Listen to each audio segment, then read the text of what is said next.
আমি অসম স্বাধীন ছাত্ৰ সন্থাই দুগৰাকী বিষয়ববীয়া মই মহেশ্বৰ গোৱালা আৰু অতুল ভূমি দুয়োগৰাকীৰ বিৰুদ্ধে লগতে আকছাৰ বিৰুদ্ধে নাহৰখোনা গাঁৱৰ এগৰাকী যুৱক তথা তেখেতৰ নামটো হৈছে দীপক পানিকা।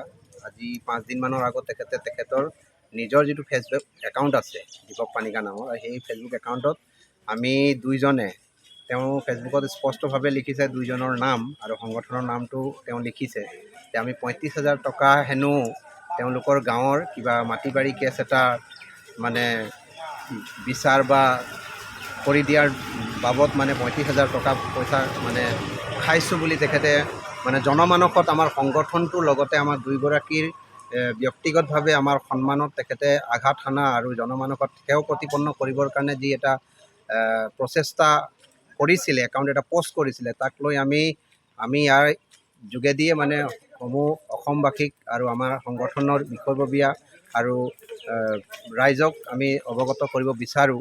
তেখেতক আজি আমি থানাত মাতি আনিলোঁ আৰু তেখেতৰ পৰা কিবা যদি তথ্য আছে, তেখেতে একো তথ্য দিব নোৱাৰিলে, তেখেতে কাৰ প্ৰৰোচনাত এনেকুৱা কৰিছিলে তেওঁ আজি ৰাইজৰ আগত আমাৰ ওচৰত ক্ষমা বিচাৰিছে আৰু ভৱিষ্যত দিনত সংগঠনৰ নামত বা আমাৰ দুয়োগৰাকীৰ নামত তেখেতে ভৱিষ্যত দিনত কোনো ধৰণৰ মানে এনেকুৱা তথ্য নথকাত ভৱিষ্যত দিনত কোনো ধৰণৰ তেনেকুৱা আৰু পোষ্ট বা ভুৱা প্ৰচাৰ মানে সংগঠনটো আৰু আমাৰ দুয়োগৰাকী ব্যক্তিৰ মানে ৰাইজৰ আগত বা জনমানসত সেৱা প্ৰতিপন্ন কৰাৰ ক্ষেত্ৰত তেখেতে পদক্ষেপ নলওঁ বুলি আমাৰ ওচৰত প্ৰতিশ্ৰুতি দিছে আৰু আমি আইনগত ব্যৱস্থা লোৱাৰ কথা আছিলে, কিন্তু আমি বহু কথা চিন্তা কৰি ল'ৰাটো তেখেতে নিজেই কৈছে যে মোৰ ভুল হৈছে আৰু সেইদিনাখন তেওঁ অলপ ড্ৰিংকছ কৰি আছোঁ বুলি কৈছিলে বা তেওঁ অলপ আৱেগিক হৈ আছিলে, কিবা কাৰণে লিখি পালে, তো তেখেতে ভুল স্বীকাৰ কৰিছে। আমাৰ ফালৰ পৰা ক্ষমা কৰিছোঁ, ভৱিষ্যত দিনত তেনেকুৱা আৰু হ'ব নালাগে।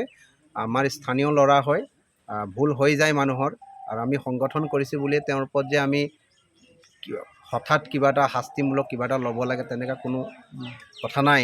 তেখেতে যেতিয়া ভুলটো স্বীকাৰ কৰিছে আৰু তথ্য থাকিলে এলিগেশ্যন মানুহ আনেই। আমি সংগঠন কৰিবলৈ যাওঁতে, ৰাইজৰ কাম কৰিবলৈ যাওঁতে যিহেতু আমি বিভিন্ন সমালোচনাৰ পাত্ৰ হ'বলগীয়া হয়, সেইটো স্বাভাৱিক কথা আৰু ইয়াৰ যোগেদিয়ে মই ৰাইজক তথা আমাৰ অসম স্বাধীন ছাত্ৰ সন্থাৰ জিলা, কেন্দ্ৰীয় আৰু শাখা, প্ৰাথমিক গোট, উপশাখা সকলো বিষয়ববীয়ালৈ এটা কথাটো স্পষ্ট কৰি দিছোঁ যে আমাৰ ওপৰত দুয়োগৰাকীৰ ওপৰত অনা যিটো এলিগেশ্যন আছিলে 35,000 টকা খোৱা, সেইটো একেবাৰে মিছা।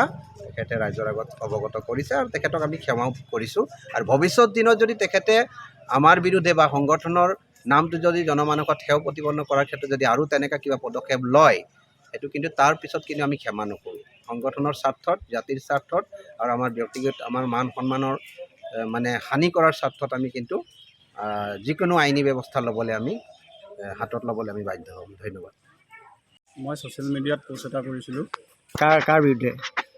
অতুল ভূমিজ আৰু মহেশ্বৰ গোৱালা। কি বুলি দিছিলা? এই 35,000 টকা খালে বুলি। তাৰপৰা সেয়া তথ্য প্ৰমাণ নাই, এইটো কাৰণে এইটো ভুৱা বুলি। তোমাৰ প্ৰমাণ আছে নেকি তোমাৰ ওচৰত? নাই। পইচা খাইছে বুলি? নাই, প্ৰমাণ নাই। নাই। কিয় দিছিলা? এনেই মোৰ এটা আৱেগিক হয়। আৱেগত দিলা? এতিয়া কি কৰিছা তুমি তাৰপিছত? এতিয়া মই ক্ষমা বিচাৰিছোঁ আৰু এইটো দিয়াৰ কাৰণে। তেওঁলোকৰ ওচৰত ক্ষমা বিচাৰিছা? কি নাম তোমাৰ? মোৰ নাম নমস্কাৰ দীপক পানিকা। ঘৰ নাহৰখোনা। কেইদিনৰ আগত দিছিলা পষ্টটো? আজি প্ৰায় আপোনাৰ 5 দিনমান। ফেচবুকত দিছিলা? হয়। এতিয়া থানাত আহি তুমি তেওঁলোকৰ ওচৰত ক্ষমা বিচাৰিছা নেকি এতিয়া? হয়, মই ক্ষমা বিচাৰিছোঁ। যিকোনো খবৰৰ বাবে যোগাযোগ কৰক আমাৰ এই নম্বৰত 9181 307 221।